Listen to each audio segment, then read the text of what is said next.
El tema que vamos a abordar hoy, tengo la obligación de compartirlo 2 veces al año, cuando menos, por recomendación e instrucción de la Junta Directiva. Debo disculparme con ellos porque no he abordado este tema en los últimos 2 años. ¿Por qué? Bueno, la primera razón es que no correspondía al texto bíblico, y la segunda es que lo olvidé. Vaya descuido, por eso me estoy disculpando, porque es muy importante y ya verán las razones del por qué. Me he estado preguntando cuál sería la mejor forma de abordarlo. Doctrinalmente, históricamente o teológicamente. Pastor, hay diferencia enorme. Creí conveniente, debido a la ventaja de la tecnología, que mejor iba a subir al Facebook de la iglesia los últimos sermones que hemos predicado respecto a este tema, de los últimos años, últimos 10 años tal vez. Y en estos tres creo está resumido los 3 puntos de vista: el teológico, el histórico y también el marco justificativo. Ahora prefiero contarles la historia de esta iglesia. ¿De dónde saqué la idea? Bueno, es que estaba pensando que hay muchos de ustedes que son nuevos. Si pregunto, temo que una cantidad significativa de este culto responderán que tienen 1 año o menos de estudiar la Biblia con nosotros. Eso les hace desconocer muchísimo de la historia de esta iglesia. Y si yo estuviera en su calzado, yo quisiera saber las cosas que hoy voy a contar. ¿Por qué? Bueno, es que si voy a ser parte de una comunidad religiosa en la cual tengo el firme propósito de involucrarme, de aportar, de compartir y de tener el derecho de decir que soy parte de eso, bueno, quiero conocer la historia de dicha comunidad. Pues bien, dicho así, empiezo con contarles que esta iglesia, esta comunidad, surge como resultado del terremoto de 1986. Para los que son muy jóvenes les comento, el terremoto del 2001 provocó destrucción y mortandad, pero fue peor, desde luego, el del 86, bastante, diría yo. Como deducirán, yo era casi un niño para entonces, 18 años si mis cálculos son correctos. Vivía en la colonia donde mis papás vivían. Vivía con ellos, claro está, para entonces, y allí había una casa de oración del movimiento de hombres de negocios del Evangelio Completo. Por los obvios riesgos post-terremoto en cuanto a mortandad, destrucción, los predicadores que llegaban a esa casa no llegaban más.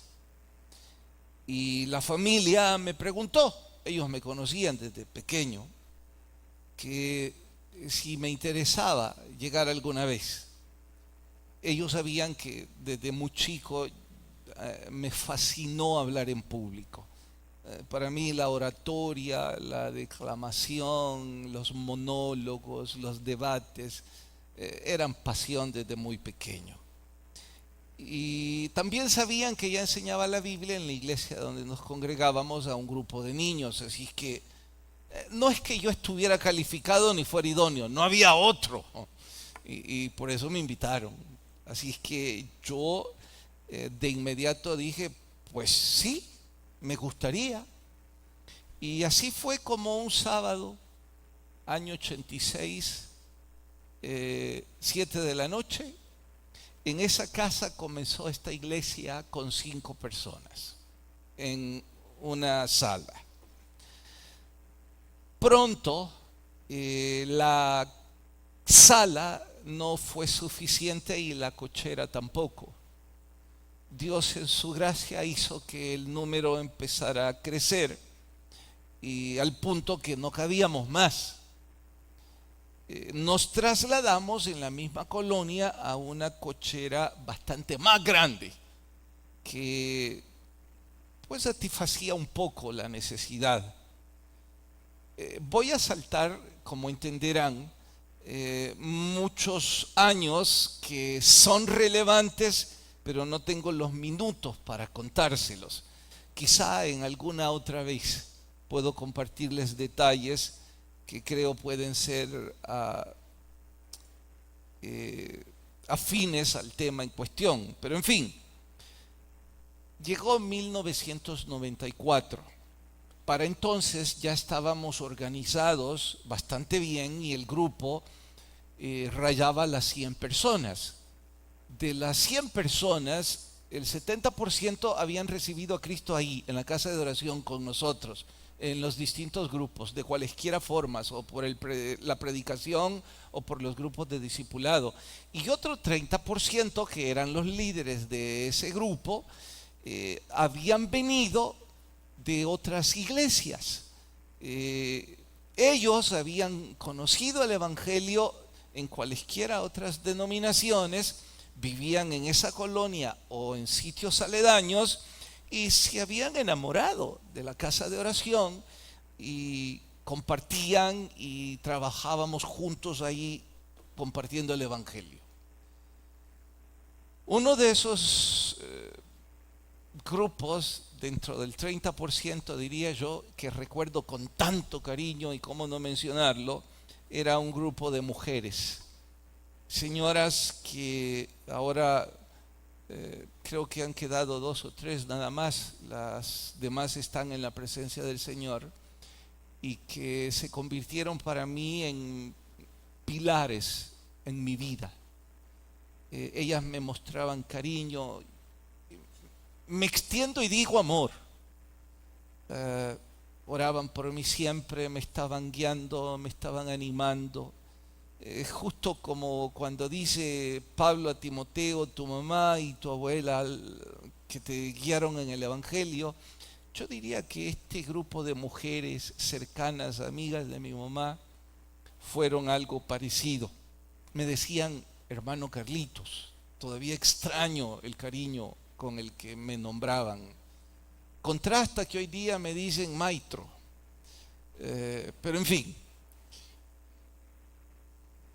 Ellas, no sé si se pusieron de acuerdo, pero 2, 3 o 4 empezaron a bombardearme porque sabían que fui al seminario.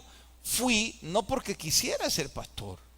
Yo fui al seminario porque quería mejorar mi oratoria, porque quería aprender más también de la Biblia, pero ni remotamente ambicionaba ser pastor. Mis papás crecieron en una cuna con muchísimas privaciones, y yo ansiaba ayudarles y salir. Por eso es que yo estaba estudiando ingeniería, la terminé y después auditoría, porque mis metas estaban muy distantes de un pastorado. Ellas me dijeron, ya se graduó, ya somos más de 100 personas, hay que instituir una iglesia. En mis pensamientos estaba, yo lo que quiero constituir es una empresa, no una iglesia. Yo lo que estoy buscando es, sí, predicar en mi tiempo libre, pero estoy buscando prosperidad económica. Pero ellas no pararon ni de orar ni de insistir. Así es que a pesar de todos mis desaciertos, mis necedades, mis desvaríos, dije, bueno, pues hagámoslo, hagamos esto iglesia. Eran 3 o 4 denominaciones las más representativas en el grupo, de ese 30%, no de los que habían nacido. Los que habían nacido ahí solo conocían la casa de oración, pero los otros eran entre bautistas, asambleas de Dios, pentecostales, centroamericanos y también nazarenos. Nos reunimos y la pregunta fue, bueno, organicémonos, ¿qué denominación vamos a hacer? pude haber aplicado a 2 o 3.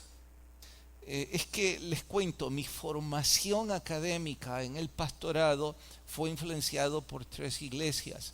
La primera, no en orden de importancia, solo de aparición en la historia, fue con las Asambleas de Dios.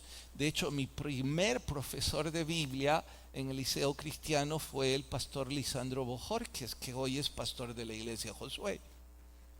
Luego, mi mamá se congregaba o se congregó en una iglesia pentecostal bastante extremista, No la estoy criticando, es la historia.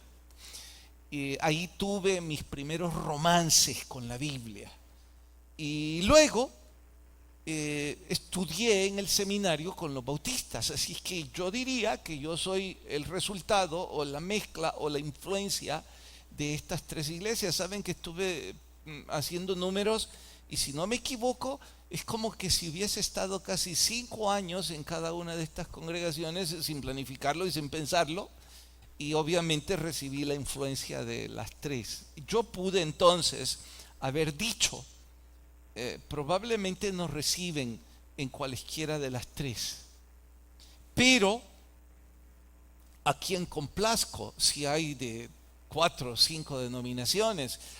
Una de esas hermanas me dijo, no necesitamos pedir ayuda, hagámoslo interdenominacional. Los demás parece que escucharon y en poco tiempo todos decíamos interdenominacional. Y pues fue así como nació esta iglesia. Sonreirán con parte de esta historia, parte del detalle de la historia, que ¿por qué la nombramos así? Ese 30% yo les dije, miren, hagamos un concurso, que cada quien sugiera un nombre, nos reunimos una noche, oramos y votamos, el que más votos tenga, ahí. Así hicimos y por eso ganó. Esta iglesia se llama Iglesia Evangélica el Dios de Israel. Todos los demás nombres son nombres comerciales que por la época han venido surgiendo, pero el nombre legal, el nombre histórico es el que ya antes les dije. Me extiendo también en decirles que nunca me gustó, pero ese es el que ganó, así que yo tenía que respetar. Fuimos autorizados por el gobierno, pedimos todas las credenciales legales. En 1994 se nos entregó ya la constitución, la personería jurídica, y desde entonces pues nos esforzamos por estar cumpliendo con todo lo que la ley nos demanda como una ONG. Eso significa que no somos dependientes legalmente de absolutamente ninguna otra iglesia, ni en este país ni en el exterior. Somos y nacimos con total independencia. Yo no sé si eso es bueno o es malo, pero sí es la historia y es importante que lo aclare. Así fue como nacimos. No nos dividimos, no hubo conflicto, no me peleé con ninguno de mis mentores. Simple y sencillamente así surgió. Y bien, ya éramos para ese entonces 100 personas legalmente constituidos, ya una tesorería, y caminábamos. Yo estaba feliz, muy feliz. Yo estaba cumpliendo mis sueños. ¿Cuáles eran mis sueños? Yo quería poner mi propia empresa, lo había conseguido, mi asunto era la ingeniería, sumado había terminado la auditoría, y en el poco tiempo libre, pues predicaba. Mi vida estaba hecha. Y yo dije, así vamos a ir despacito. Esa es la historia. Pero esa era quizás nuestra intención, nuestra visión. Pero Dios nos empujaba. Note cómo lo digo porque lo creo con total certidumbre. Yo quería caminar. Parece que Dios no.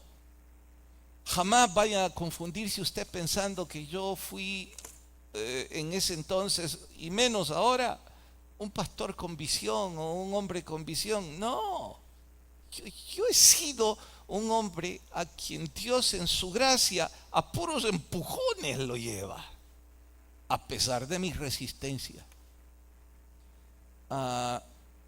Esa junta directiva, que ha sido desde que empezó esta congregación una bendición enorme para mí, han sido la luz en todo lo financiero que significa, han ido mostrando el camino.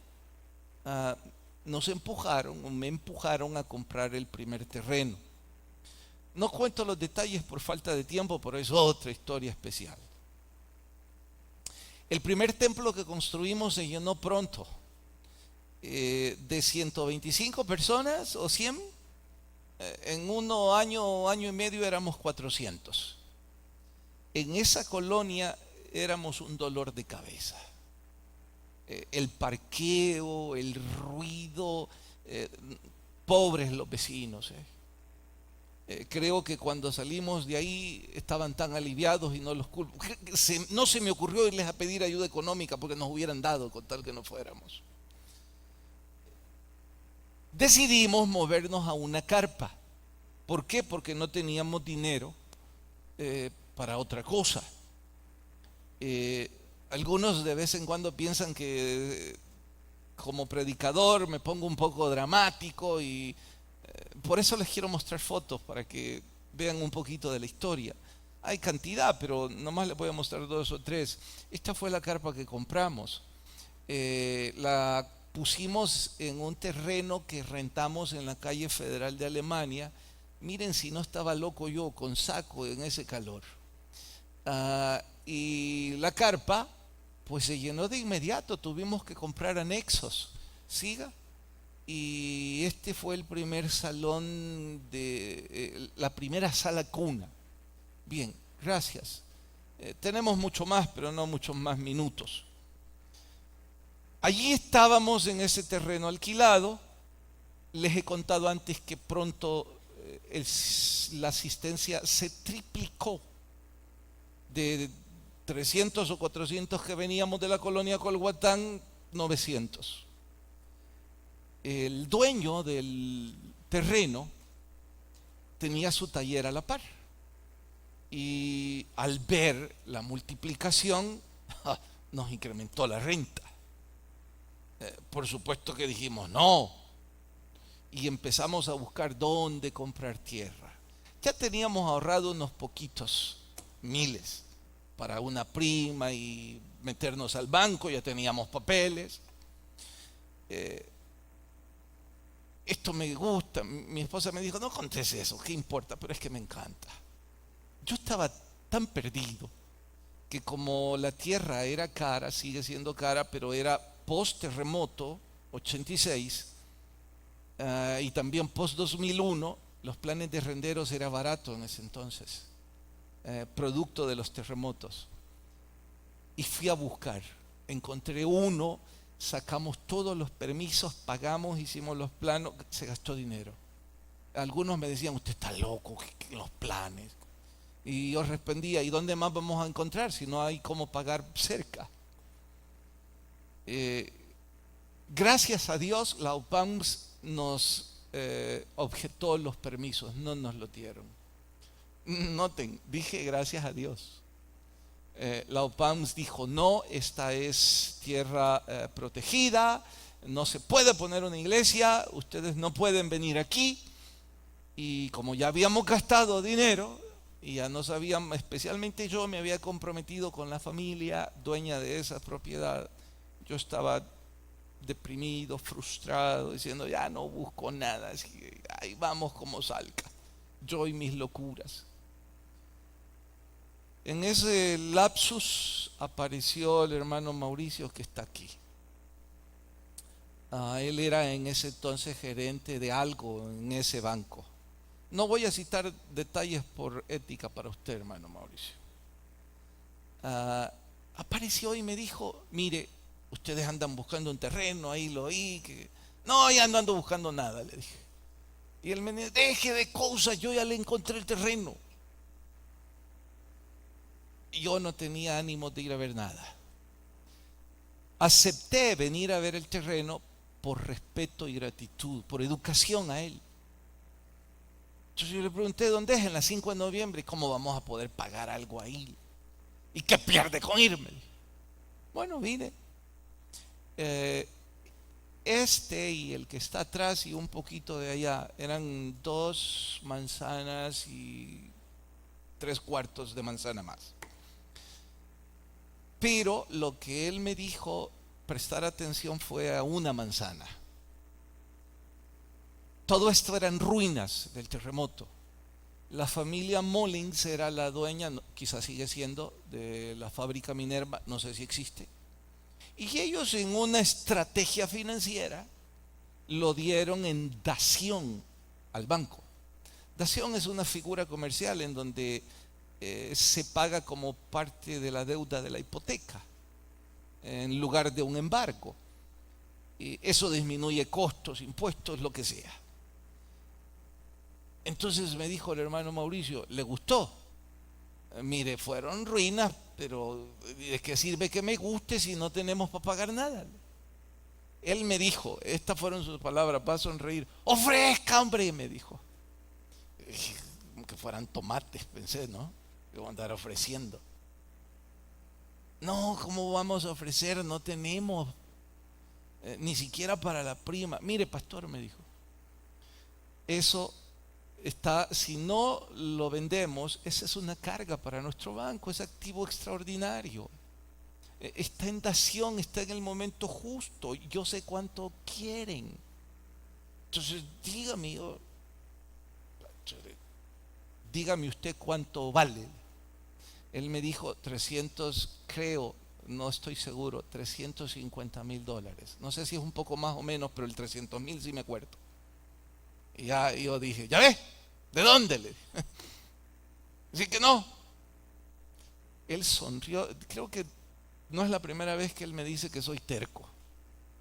Porque él insistió y me dice, pastor, es que también le vamos a dar financiamiento. ¿Cómo es eso? ¿Cuánto pagan allá abajo por la renta? Creo que pagábamos 1,500 o algo así. Él me dijo, le voy a conseguir lo mismo, pero ahora es de ustedes. ¿En serio? Apúrese. Por eso le digo que yo he venido a empujones. Y con la prisa que él me dijo, llevé los documentos y al poco tiempo se había comprado. Recuerdo con nostalgia las primeras veces que hacíamos vigilia para limpiar y para pintar paredes.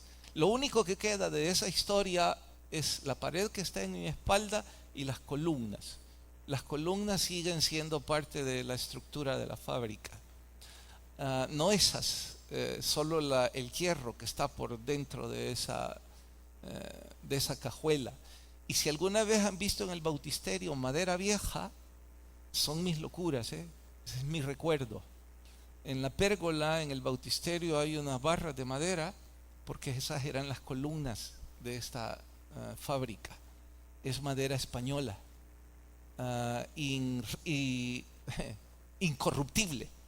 Yo dije, esto queda para el resto de la historia de esta propiedad. Guardé otras 3, pero esas no sé quién me las quitó. En fin,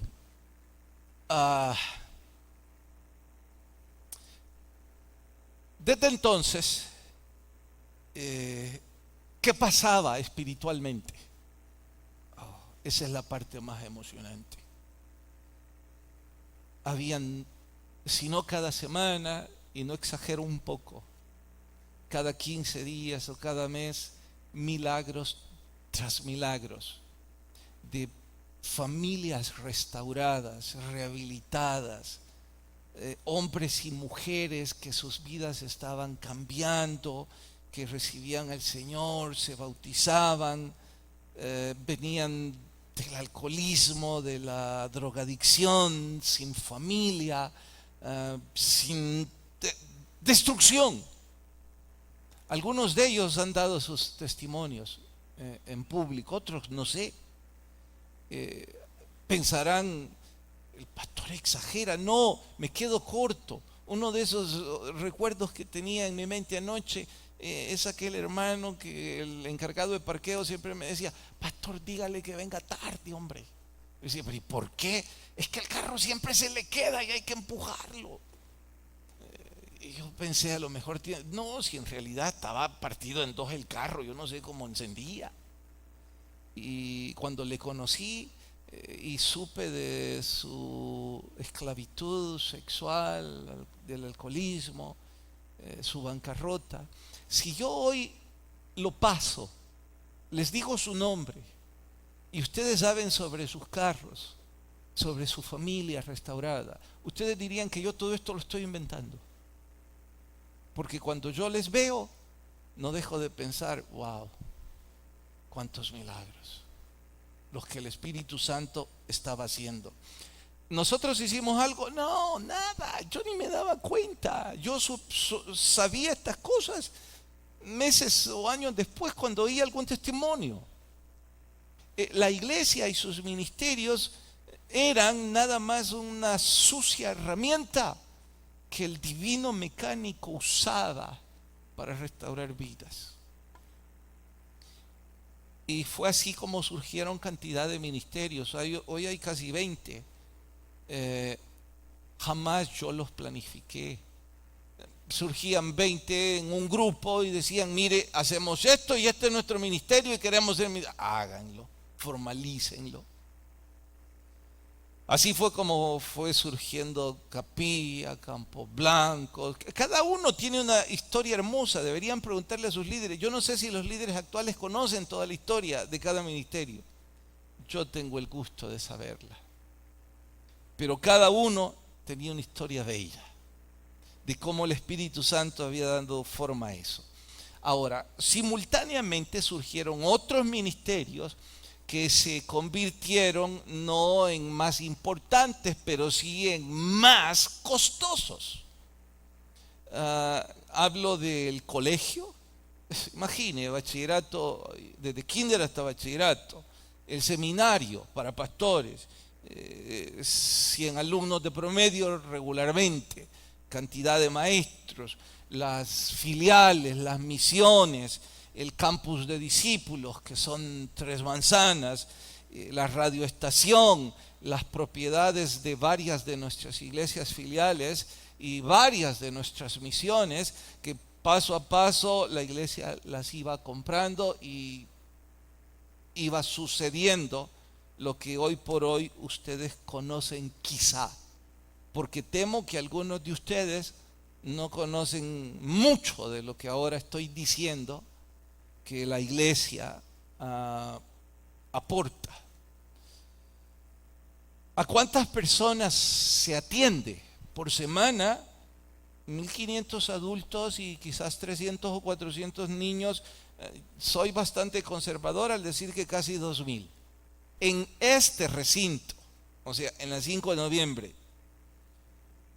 Otra historia es hablar de las propiedades de las misiones o del campus de discípulos. Ellos envían sus estadísticas, pero yo no quiero verlas. Me exhortarán y dirán: qué descuido. Sí, pero me angustia. Pierdo el apetito y a veces el humor cuando veo esos números, veo los costos y digo: ay, ¿qué hacemos aquí? Y una vez más digo: a empujones. Como un simple ejemplo les cito, para que no crean que estoy sensacionalizando o poniéndome amarillista.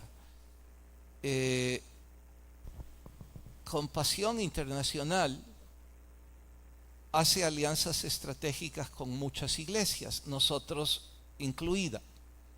Y 4 de nuestras filiales tienen el programa CDI, Centro de Desarrollo Infantil, es apoyo a los niños en comunidades pobres. Entonces nosotros ponemos el recurso humano, la infraestructura física, y a los niños, porque ahí no sobran los niños. Compasión pone el dinero. En 4 iglesias se atienden aproximadamente 1.200 niños por semana. Se les da comida todos los días. Se les da educación, refuerzo escolar todos los días, de lunes a viernes. Yo no quiero verlos. De hecho, en el campus de discípulos, que es el que me queda cerca, claro está, y el que paso a cada rato, la cocina de los niños está a la entrada. Nunca entro. El otro día un estudiante me dijo: pastor, venga por aquí. No, yo no quiero ir. ¿Por qué? No quiero saber. Cuando veo las cajas de comidas, de cereales y todo eso, pienso: ay, ¿y si un día estos de compasión se van? Pero bueno, no me estoy quejando, les estoy contando la historia. Y aquí viene el punto especial que yo quisiera saber si estoy en su calzado. ¿Y cómo se administra todo eso, pastor? Bueno, importante pregunta. Todo eso se administra a través de una directiva. Son 13 personas que de forma colegiada se eligen cada 2 años en los consejos ministeriales.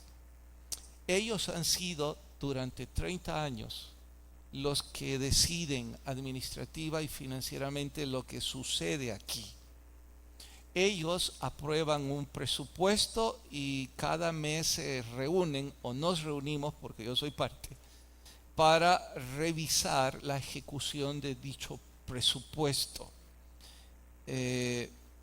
Claro que yo soy el pastor y el representante legal que me acredita entonces a la junta directiva, pero son ellos, hombres y mujeres de negocios, otros hombres y mujeres de oración, que durante todo este tiempo Dios los ha guiado para guiarme a mí y administrar todo esto. Si usted en este punto me dice: mire, yo nunca he visto a la junta directiva, ni sé cómo llegar ahí, ni sé esto en lo otro, ¿por qué nunca ha preguntado?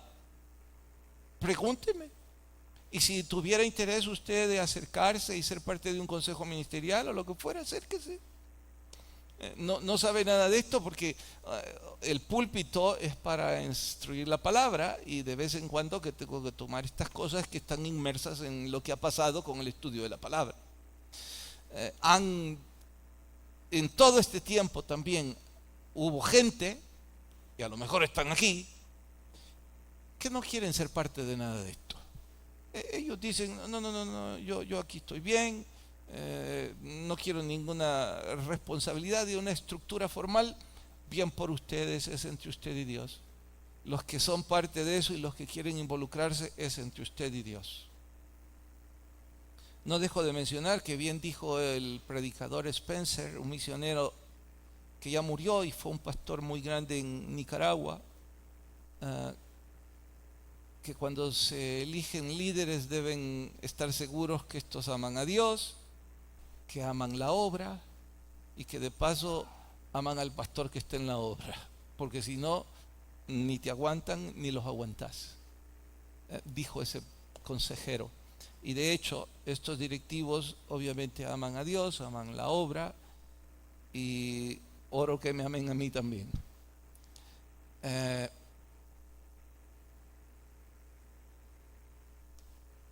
¿Cómo nació lo de verso por verso? Que es emblemático, es diferenciador para nosotros. El verso a verso sucedió porque yo trabajé no como pastor, sino como ingeniero en una radioestación que hoy es de esta iglesia. El fundador de dicha radio fue un extranjero, ya murió, y fue el papá de David Eason, al que ustedes conocen. Él me contrató para administrar esa radio, y en un viaje Dios me permitió conocer a David como un mentor. Dios puso gracia en mí, no la merecía. Yo todavía no sé por qué David puso en mí interés. Él decidió tomarme como un discípulo. eh, me mostró cariño, me hizo parte no de su familia espiritual. Yo a veces hasta creo que parte de su familia no sanguínea, adoptiva, porque durante 20 años me ha mostrado amor de esa forma. Me llevó a su iglesia. Calvary Chapel Costa Mesa era el alma mater del movimiento. Estaban en la época de oro cuando el pastor Chuck Smith vivía aún. Él era directivo, David, y me llevó a la Meca, donde pasaba todo. Cada seminario, cada conferencia, lo que fuera, no me llamaba diciéndome vení, me enviaba el tiquete. Yo no sé si él estaba planeando capacitarme o si el Espíritu Santo hizo todo a empujones.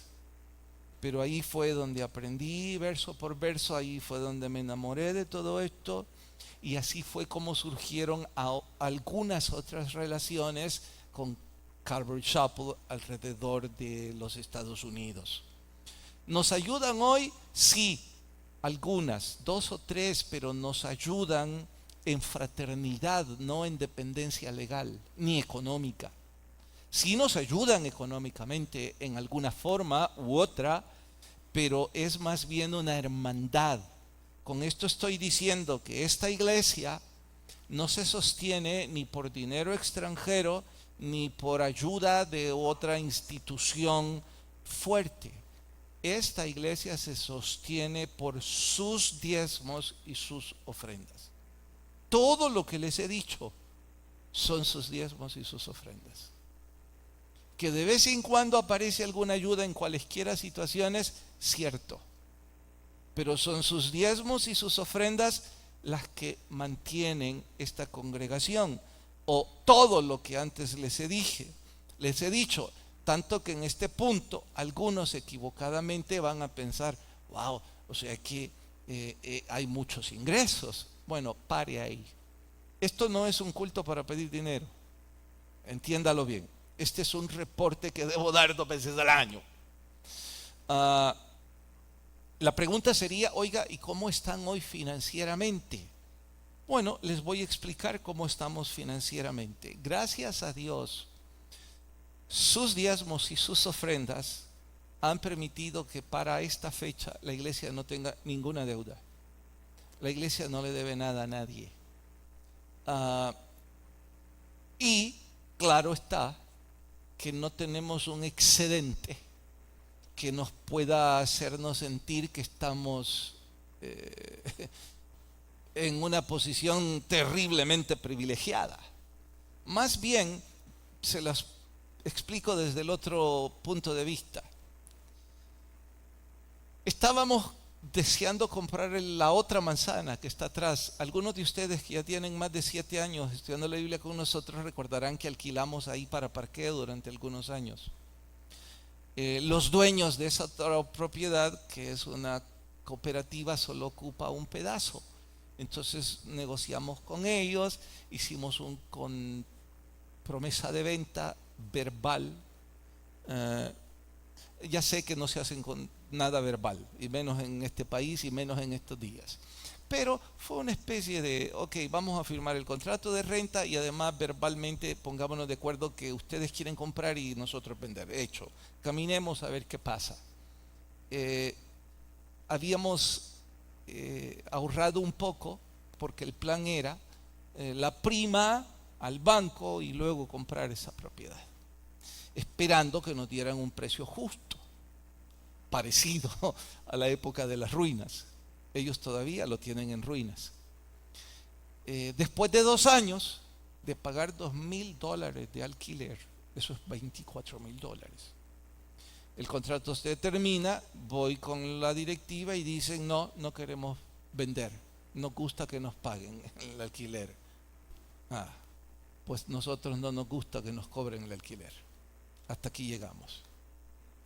Ellos creyeron que no, pero sí estábamos decididos, no, o nos venden o se acabó. Se acabó. Estábamos especialmente yo, muy frustrado, muy triste. Otra vez, qué cobarde y qué patético me escucho. En depresión, por mis desaciertos financieros. Y decía, perdimos $24,000 porque fue gasto de alquiler. Vino la pandemia. Y junto a la pandemia descubrí que si hubiéramos comprado esa propiedad, yo ya no sería su pastor ahora. ¿Por qué? Porque seguramente estaría en el hospital. Porque ya no íbamos a poder pagar ese préstamo. Y tampoco exagero. En la pandemia las cosas se pusieron tan mal. Piensen de esta forma: la mayor parte de las casas donde vivimos tendrán entre 100 y 200 metros cuadrados.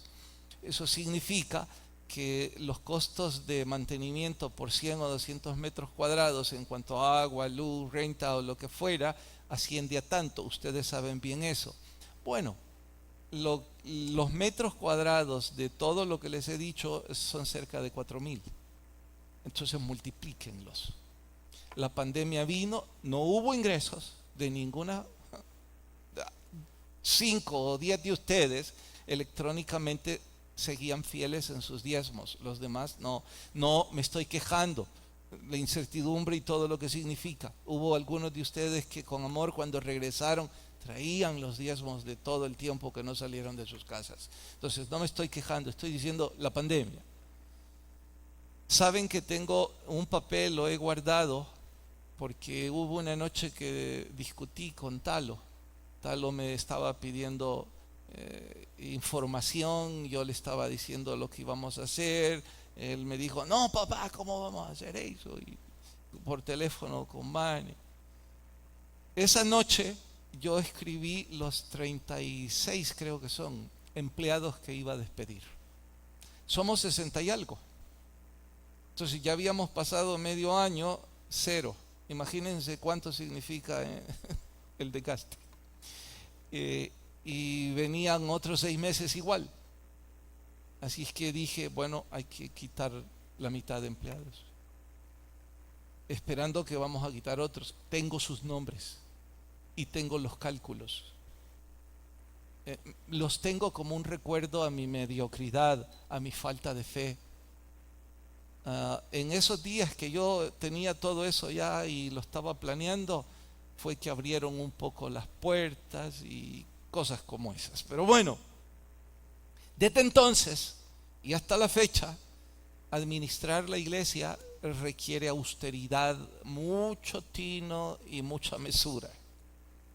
Porque desde entonces nuestra curva es más o menos así en ingresos, a veces sube, a veces baja, aquí. Al tirar una curva estadística, la curva no es descendente, gracias a Dios. La curva es estable, no puedo decir que es ascendente.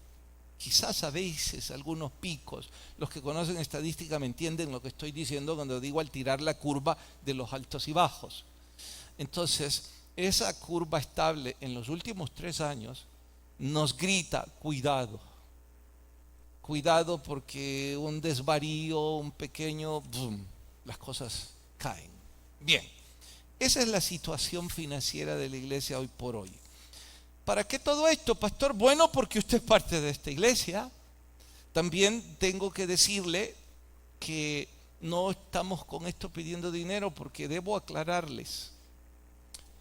Para usted ser salvo no necesita dar un 5, ni aquí ni en ninguna parte.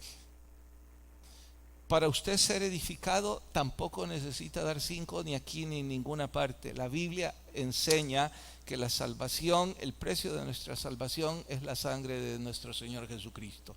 Y esa no se paga con dinero, ni con ninguna cantidad. Y la edificación tampoco. Bueno, y entonces, aquí voy. No voy a hablar de la salvación, ahora voy a hablar del programa de educación espiritual. Para que todo lo que he dicho se mantenga, funcione, se requieren sus diezmos y sus ofrendas. Se requiere su compromiso, su fidelidad y su amor. Si eso no entra, no ingresa, pues hay que empezar a recortar programas. hay que empezar a recortar ministerios, hay que decir esto no sigue más, esto no va más. Sumado a ello, yo sé que ustedes ya habrán oído sobre el famoso teorema de Pareto o la ley de Pareto. Se ocupa mucho en ingeniería, pero con los años se ha extendido a todas las disciplinas académicas, incluso a las religiosas. Pareto fue un estadista italiano que descubrió, por supuesto con mediciones y probabilidades, de que el 80% de los efectos viene por el 20% de las causas, o dicho de otra forma, en cualquier institución, empresa, lo que sea, el 80% de los resultados viene como consecuencia del 20% de la inversión o del esfuerzo.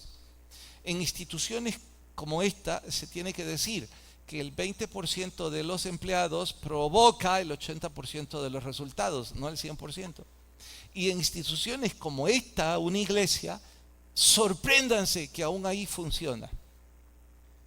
Solo el 20% de ustedes sirve y se involucra directamente en la iglesia. Ahora habrán que 500 aquí, 5 por 2, 10. Solo 100 de ustedes están en los ministerios. Los otros 400 vienen solo a sentarse y a oír, punto.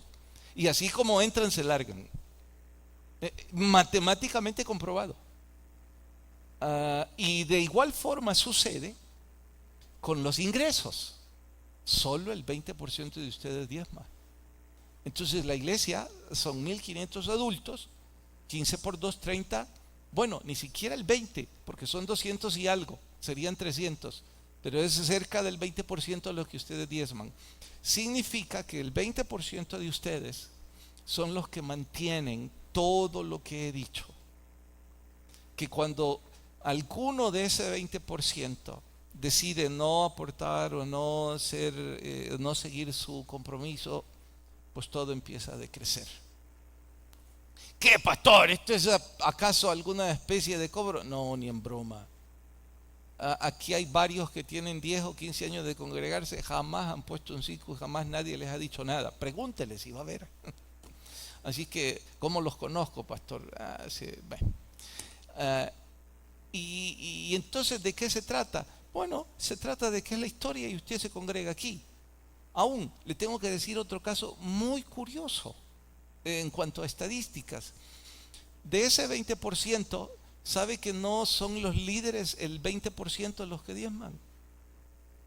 Curiosa y extrañamente, diezma el 10% son líderes y el otro 10% son algunos de ustedes que no son líderes, pero igual están comprometidos con la obra.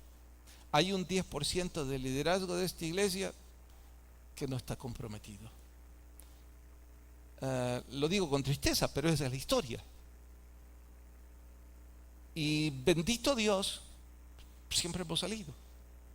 Y Dios ha ido poniendo cada cosa en su lugar y todo ha ido caminando como Dios lo ha permitido. ¿Estamos en apuros? No. Como iglesia no. Sé que algunos de ustedes que aman la obra me querrían interrumpir y me quieren decir, pastor, tiene que leer Malaquías 3, donde dice que el que no da los diezmos está robando al Señor. Tendría que leer Ageo, donde dice que van a embellecer sus casas, pero no embellecen la casa de Dios. Es otra forma de decirlo, en realidad. En uno de esos estudios toqué esos versos.